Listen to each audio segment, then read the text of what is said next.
Buenas tardes, profesor. Esta es la exposición de la actividad 3 de costos fiscales. Nuestro grupo está conformado por Sandra Carolina Sánchez, María Camila Revelo Delgado y quien le habla, Dairo Alexander Castro Gutiérrez. Vamos a hablar entonces de lo que tiene que ver con qué es patrimonio. Dentro de ello, pues encontramos el patrimonio neto, el activo y el pasivo. Hay que tener en cuenta que primero pues se define qué es patrimonio. Entonces pues es un conjunto de bienes, derechos y obligaciones de una empresa en un momento determinado. Aquí es fundamental indicar que pues representan valores residual que es de una propiedad de los socios o de los accionistas de la campaña.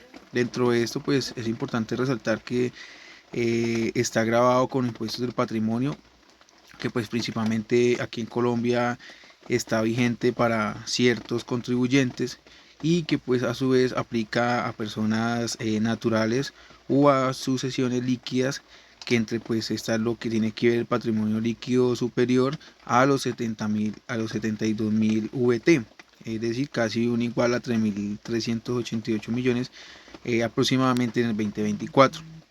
Es preciso indicar que pues aquí las tarifas pues más o menos oscilan entre un 0.5% de un patrimonio entre los 72.000 y los 122.000 y 1% que es referente al patrimonio superiores a 122.000 VT.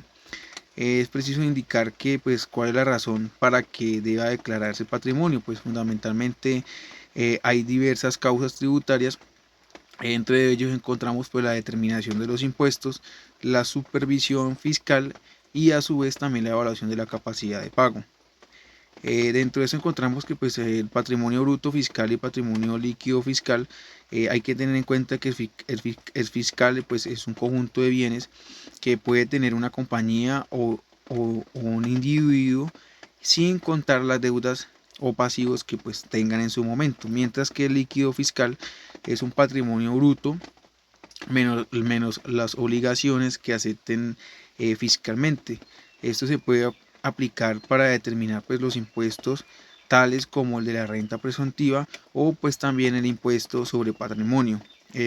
¿Cuál es el tratamiento contable de los aportes sociales en sociedades nacionales? Entonces aquí pues se indica que son fondos que los socios aportan a una sociedad en condición de capital, y que pues esos procedimientos contables también corresponden a lo que tiene que ver al registro nacional, a la valoración, tales cuales que tampoco no son gastos ni ingresos, y a la reducción o reembolsos que se puedan presentar. Muchas gracias, profesor.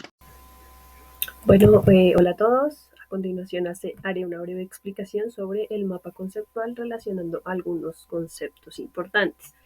Tenemos como tal que se considera el activo contablemente. En la contabilidad, un activo se refiere a los recursos que posee la empresa, los cuales se manifiestan en forma de bienes, derechos o propiedades de diversas categorías. ¿Qué activos deberían declararse? Tenemos como primera instancia los activos móviles, lo que son los bienes corporales muebles o inmuebles, y los incorporales, que se enajenan dentro del giro ordinario de los negocios del contribuyente e implican ordinariamente existencias al principio y al fin de cada año o periodo gravable. Los activos fijos o inmovilizados son los bienes corporales muebles o inmuebles, y los incorporales, que no se enajenan dentro del giro ordinario de los negocios del contribuyente, y los fondos, que comprenden los recursos dinerarios del ente económico, y estos a su turno representados en efectivo, depósitos en entidades financieras y cheques. ¿Qué se entiende por posesión y qué bienes incluye que se posean en el país? La posesión se refiere al uso económico, ya sea potencial o efectivo, de cualquier bien en beneficio del contribuyente, y los que se entienden poseídos dentro del país son cinco. Primero, los derechos reales sobre bienes corporales e incorporales ubicados que se explotan en el país. Segundo, las acciones y derechos sociales en compañías u otras entidades nacionales. Tres, las acciones y derechos sociales de los colombianos residentes en el país en compañía u otras entidades extranjeras, que directamente o por conducta de otras empresas o personas tengan negocios o inversiones en Colombia. Cuarto, los demás derechos de crédito cuando el deudor tiene residencia o domicilio en el país, y salvo cuando se trate de créditos transitorios originarios en la importación de mercancías o en sobregiros o descubiertos bancarios. Y quinto, los fondos que el contribuyente tenga en el exterior vinculados con el giro ordinario de sus negocios en Colombia, así como los activos en tránsito. Bueno, ¿en qué casos se consideran bienes poseídos en el país? No se consideran, perdón, no se entienden poseídos en Colombia los siguientes créditos obtenidos en el exterior. Los créditos a corto plazo originados en la importación de mercancía y en sobregiros o descubiertos bancarios. Los créditos destinados a la financiación o prefinanciación de exportaciones. Los créditos para operaciones en el exterior, como corporaciones financieras, Balcoldex, Finagro, Findertex y los bancos constituidos conforme a las leyes colombianas vigentes. Y los títulos, bonos u otros títulos de deuda emitidos por un emisor colombiano y que sean transados en el exterior. Bueno, ¿cuáles son los valores por los cuales se deben declarar los activos? El valor de los bienes o derechos apreciables en dinero poseídos en el último día del año del periodo gravable estará constituido en un costo final, de conformidad con lo dispuesto en las normas del título 1 del libro Estatutos Tributarios, salvo las normas especiales consagradas en los artículos. A partir del año gravable 2007, la determinación del valor patrimonial de los activos no monetarios, incluidos los inmuebles que hayan sido objeto de los ajustes por inflación, se realizará en la base del costo ajustado de dichos activos al 31 de diciembre del año en mención. Bueno, tenemos también por acá que el valor de las cuentas corrientes o de ahorros deben declarar quienes están obligados a llevar libros de contabilidad por el sistema de causación. El valor de los depósitos bancarios en ese saldo en el último año o en periodo gravable, el valor de los depósitos en cajas de ahorros es el saldo del último día del año o del periodo gravable, incluida la corrección monetaria, cuando fuese el caso, más el valor de los intereses causados y no cobrados. Bueno, acá vemos cómo se determina el valor patrimonial de los títulos, bonos y seguros de vida. El valor de los títulos, bonos y certificados y otros documentos de comercio que producen intereses y rendimientos financieros se determinan por el costo de la compra más los descuentos o rendimientos provocados y no abonados hasta el final del periodo fiscal. Bueno, cuando estos documentos sean cotizados en la bolsa, el fundamento de calcular el valor patrimonial del rendimiento generado será el promedio de las transacciones en bolsa del mes más reciente del periodo fiscal. Bueno, tenemos también que cómo se determina el valor patrimonial de los derechos fiduciarios.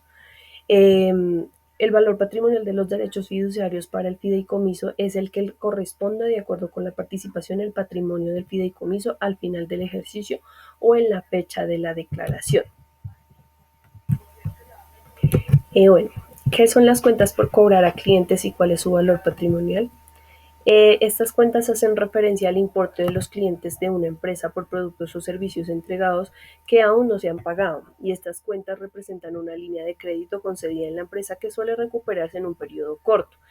En el balance de una empresa, las cuentas por cobrar se registran como activos corrientes, lo que indica que se espera que se conviertan en efectivo durante el año fiscal.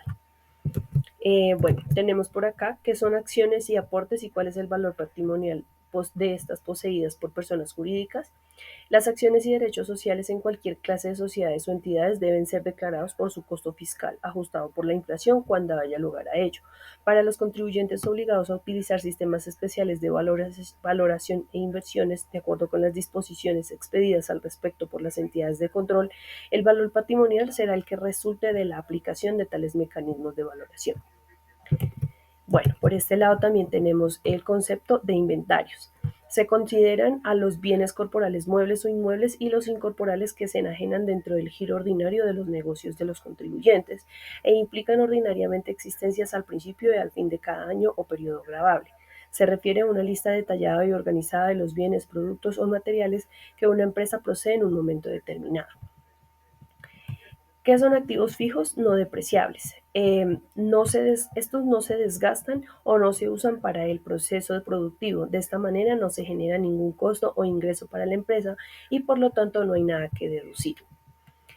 ¿Qué son bienes incorporales y cuál es el valor patrimonial? Se refiere a los productos intangibles que se producen a partir del ingenio de un individuo o de su habilidad personal. El valor patrimonial de estos bienes corporales concernientes de la propiedad industrial, literaria, artística y científica, tales como patentes de inversión, eh, se estiman por el costo de adquisición, demostrando más cualquier costo directamente atribuible a la preparación del activo para un uso previsto, menos las amortizaciones concebidas y las solicitadas por el año periodo gravable. ¿Qué se debe declarar en otros activos? Estos son los otros valores y derechos de propiedades de una empresa cuyo vencimiento es a más de un año, como por ejemplo las cuentas por cobrar de clientes o deudores. ¿Qué se deben declarar en las valorizaciones? Las valorizaciones contables se realizan en los activos fijos del contribuyente, no se declaran en el impuesto a la renta en Colombia al no tener efectos fiscales, en vista a que no hacen parte del patrimonio fiscal, el cual se determina según sus propias reglas. Y bueno, por último tenemos se deben declarar los bienes de terceros.